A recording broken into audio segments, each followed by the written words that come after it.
shove me around, hoping that I'm going to have sex with their employees. The people, they all know each other. They murdered my son, and then they're supporting this woman who karate chops me in the back. And at that point, I had one phone number by a guy who worked in some agency, and he seemed like a nice man. And I didn't know who to call, and I just called him and I said, I don't know if there's any way you can help me with a hotel room for a couple of days, but if you could, I would really appreciate it. And if I ever have a chance down the road to somehow pay you back, I will do that.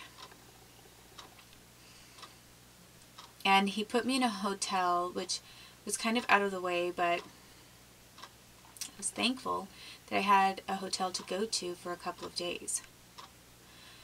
But then I needed to get work.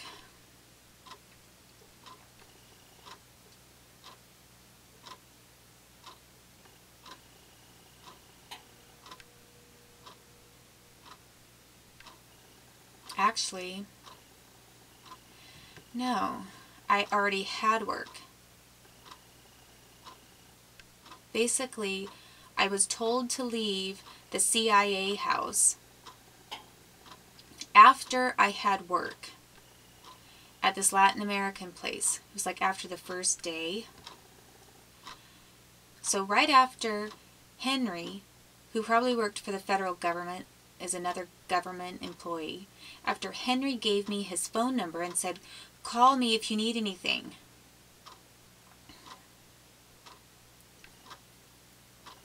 That's when this woman said, leave now. And the police told me to leave that moment. And the only person who had given me a phone number and said, call me,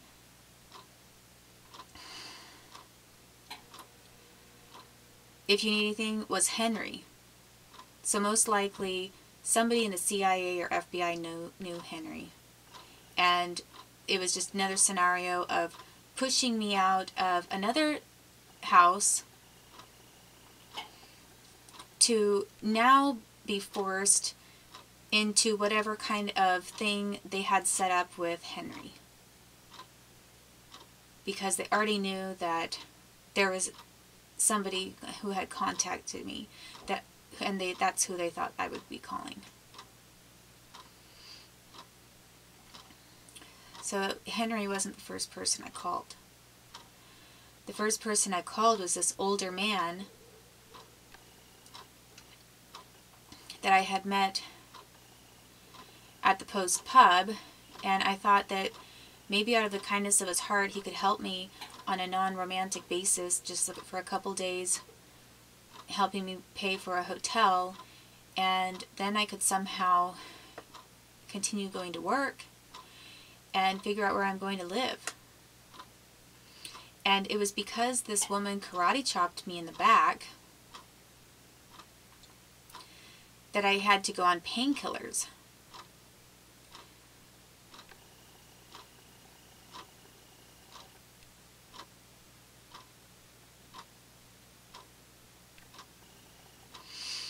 Well, now I'm thinking again, because I'm trying to remember if I did have that job first, and then she told me to get, and then that happened.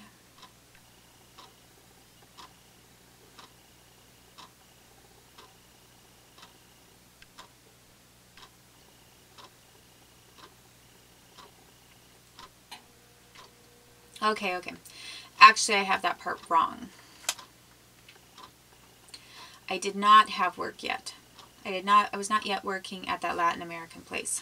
So I basically was stranded with nothing. And then the person that I called was this one man who put me in a hotel for a couple of days. And then I tried to find work, so then it wasn't, she was not telling me to leave, and I wasn't being told by the police to leave about the same time that I met these other people. Because I got the job very shortly after that, and then I had to go to the hospital to get painkillers because the pain was so bad in my back.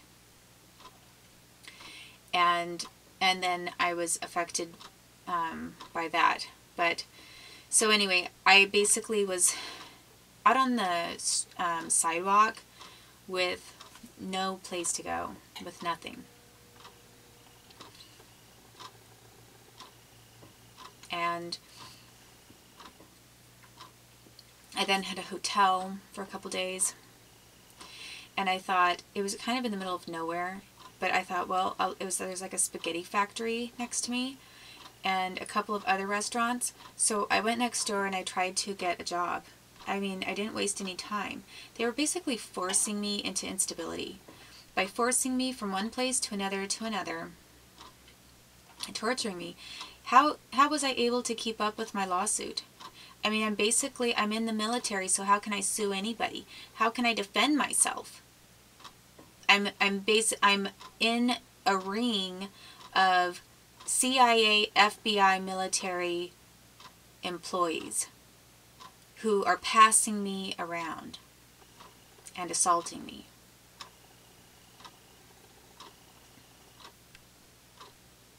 And deliberately creating instability. They were not doing, it wasn't like, I mean, it was deliberate.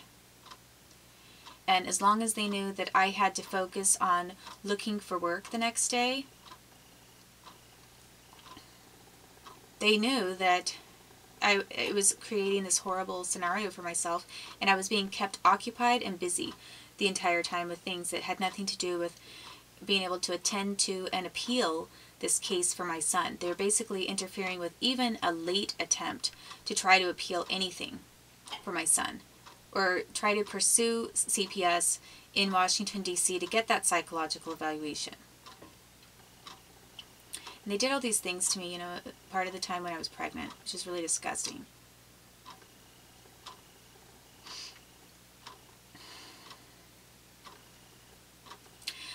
Around that time, I had even asked, before I was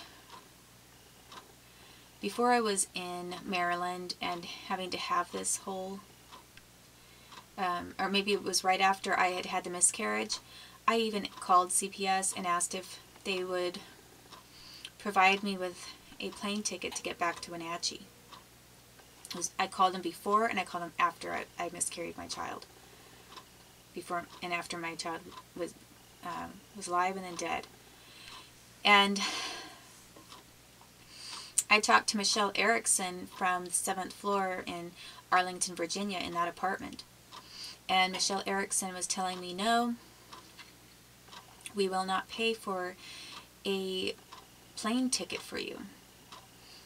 We'll only pay for a bus ticket. And I said, a bus ticket from Washington, D.C. to Washington State, I mean, all the way across the entire country. And I still had really extreme tailbone pain at that time. I mean, I really did, and that's why waitressing worked out, because I was standing most of the time. I didn't have to sit and put pressure on my tailbone. And here she was saying that, and I looked up and I said, how much is a bus ticket? So then they told me how much the bus ticket was. It was like $300 and something or more dollars. So then I looked up airfare prices, and I called her back, and I called them back and said, could you please pay for an airline ticket, because I still have problems with my tailbone, and I can't even work in jobs that require me sitting very long. And the only way that I can get back is if you can fly me over, or a train, but they weren't even suggesting a train. And I said, I looked at flights, and I said, they're cheaper than a bus right now. They were like $200 or $100 and something dollars. So it was like it was about the same price at one time, and then it was even cheaper to fly. And Michelle Erickson said, no, we will not do that. So they basically had me trapped over there, because the only way I was able to even get to Washington, D.C. when I had the tailbone injury that I had was because I was in semi-trucks that had, or in this one semi-truck that had a, it had a bunk bed thing. There was a bed on the top and then a bunk bed below it. There were two different beds. And half of the time or more Most of the time, I was having to lie down on a bed instead of sitting in the seat because my tailbone hurt so bad. There was no possible way that I could have taken a bus from Washington, D.C. to Washington State, and everybody knew it, including Michelle Erickson. And Michelle Erickson's history of work has included working for the U.S. Navy.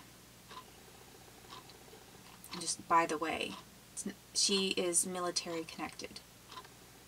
And that's aside from being just connected with CPS and the state government and at all. And what she did was basically, anything that she did was to help the United States military and what their objectives were with me, and what other federal government employees' objectives were with me. Her goal was never to help with a CPS case. She wasn't a normal CPS worker. So then I was stuck, and that's why I was stuck there. I was basically trapped in Washington, D.C. And then I had the miscarriage, and then I asked her again. And she said no, and I said, I am bleeding. I don't know how much I'd be bleeding. And an air flight would be, airfare, if you paid for that, it would be cheaper. I proved it. I sent them emails showing them how much cheaper it was than a bus. And they still refused.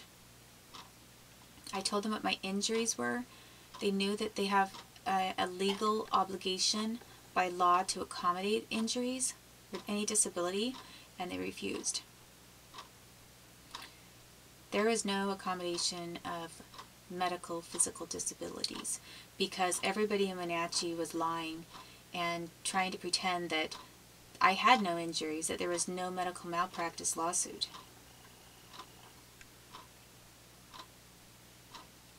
And that is as much as I'm getting into tonight. So I'll talk about, after I had these attempts, of looking for work right where I was next to this hotel, what happened next, and who I met up with next. And I'm just, actually, you know what? I really was. I actually was working. I kept going back and forth. I thought that I was working at the Latin American place and had already met Henry before I was back-whacked by the Nigerian woman. But then I was thinking, no, I don't think I was. I think it was later. But actually, I was. I had already been working at that place and I'd already met Henry. And he gave me his phone number because that's why I had his phone number when I was at that hotel. So yes, this Nigerian woman and the police assaulted me and then threw me out, expecting me to be calling Henry next. I want my son back, and I want my son back soon.